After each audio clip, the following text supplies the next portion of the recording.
बिबट्याच्या वाढत्या हल्ल्यांच्या पार्श्वभूमीवर बैठक होणार आहे। पुण्यात वनमंत्री गणेश नाईक ही बैठक घेणार आहे।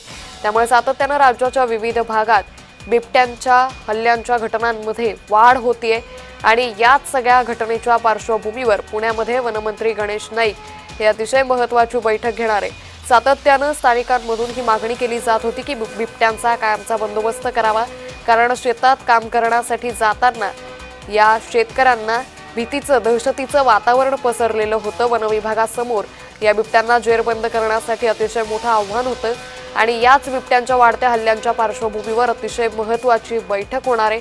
पुण्यामध्ये वनमंत्री गणेश नाईक ही बैठक घेणार आहे। या बैठकीनंतर काय महत्त्वाचा निर्णय होतो हे पाहणं अतिशय महत्त्वाचं ठरणार आहे।